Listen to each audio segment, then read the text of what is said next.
suis sûr que tu as déjà eu cette impression que ton cerveau est comme un ordinateur qui tourne 24 heures sur 24, et même quand tu essayes de dormir. Tu veux te détendre, mais t'as des pensées qui tournent en boucle comme une chanson que tu n'arrives pas à oublier. Si c'est le cas, il y a de grandes chances que tu penses trop, et crois-moi, ça peut te bouffer la vie. Dans cette vidéo, on va voir 6 signes concrets que ton mental tourne en excès et reste bien jusqu'au bout, parce que le plus sournois de tous, c'est le dernier. Signe numéro 1, que tu penses trop, tu rembobines sans arrêt des conversations passées. Tu rejoues des scènes dans ta tête, tu repenses à ce que tu as dit, à ce que tu aurais dû faire, tu cherches la meilleure punchline, et même un jour après le match. Et parfois, c'est pour te blâmer. J'ai été nul, j'aurais dû fermer ma gueule. Mais en vrai, imagine que t'es une caméra qui filme toutes tes journées, et que tu te repasses le film en boucle en t'infligeant les pires critiques. Et oui, t'as compris, ton cerveau torture ton moi du passé, et ça, c'est le signe numéro 1 d'un mental qui ne sait pas laisser vivre. Et ça, c'est le signe numéro 1 d'un mental qui ne te laisse pas vivre. Signe numéro 2, que tu penses trop, tu anticipes des catastrophes qui n'existent pas encore. Tu veux prendre une décision, mais direct, ton cerveau part en mode « et si je me plante ? Et si ça ne marche pas ? Et si je regrette ?» Ton esprit devient un logiciel de simulation de mauvaise qualité, qui génère 1000 scénarios où tu te retrouves dans le mur, t'as même pas encore un pas, que tu t'imagines déjà tomber. Mais regarde, quand t'apprends à faire du vélo, tu tombes peut-être une fois, 2 fois, mais si t'avais passé ton temps à visualiser tes gamelles au lieu d'essayer, tu saurais toujours pas pédaler. C'est exactement ce que tu fais quand tu laisses l'anticipation te paralyser. Le signe numéro 3, que tu penses trop, c'est que tu n'arrives pas à t'endormir sans t'exploser la tête. Tu poses la tête sur l'oreiller, t'éteins la lumière, et là, carnaval dans ta tête. Est-ce que j'ai bien répondu à ce mail? Pourquoi elle m'a dit ça?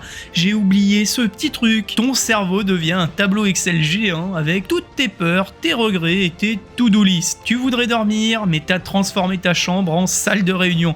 Et autant te dire que c'est pas forcément comme ça qu'on trouve un sommeil profond. Et l'ironie dans tout ça, c'est que tu te dis, allez, faut que je dorme. Ce qui ajoute encore plus de pression, et c'est un cercle vicieux. Si ton mental t'empêche de couper le moteur, c'est que t'as perdu la télécommande. Signe numéro 4, que tu penses trop, tu passes ta vie à réfléchir, mais t'agis jamais. Tu veux changer de taf, tu penses. Tu veux te remettre au sport, tu réfléchis. Tu veux créer un truc, tu analyses. Résultat, tu ne fais rien. Parce que penser donne l'illusion d'avancer. Sans te confronter au risque, mais dis-toi ça. Penser sans agir, c'est comme lire la recette d'un gâteau, sans jamais allumer le four. Tu connais tous les ingrédients, mais tu ne goûteras jamais à rien, puisque le gâteau, il sortira jamais. Si tu aimes mes conseils et que t'es arrivé jusqu'ici, c'est que t'es apte à t'abonner à cette chaîne pour avoir une vie plus alignée. Allez, 5e signe, que tu penses trop, tu penses plus à ce que les gens pensent de toi qu'à ce que tu ressens vraiment au fond. Et oui, tu postes un truc, tu penses à ce que les gens vont dire, tu veux faire une action et déjà tu calcules les regards, les jugements, les critiques. En fait, t'es même plus dans ta vie, t'es dans la perception que les autres pourraient avoir de toi. Et ça, c'est le piège ultime. Parce que tu deviens acteur dans un film qu'un autre a écrit. Tu ne vis pas, tu joues un rôle. Et plus tu penses, plus tu perds l'accès à tes vrais désirs. Point numéro 6, tu ressens tout, sauf ce que tu ressens vraiment. Tu réfléchis à ce que tu devrais ressentir au lieu de juste ressentir. Tu rationalises ta tristesse, tu analyses ta colère, tu intellectualises ta joie. Mais au fond, t'es complètement déconnecté de ton corps. C'est un peu comme si tu regardais un film en plein jour avec le son coupé. Tu vois des images, mais t'es pas dedans. Et si tu continues comme ça, tu peux passer une vie entière à côté de toi-même. Et tu le sais, la vie est courte, alors ne fais pas cette erreur. Terminons cette vidéo par une petite question existentielle. Tu penses trop? Eh ben oui, peut-être. Mais la vraie question, c'est pas comment penser moins, c'est qu'est-ce que tu ressens quand tu arrêtes enfin de penser. Allez, mets-moi ta réponse en commentaire, je serais curieux de la lire.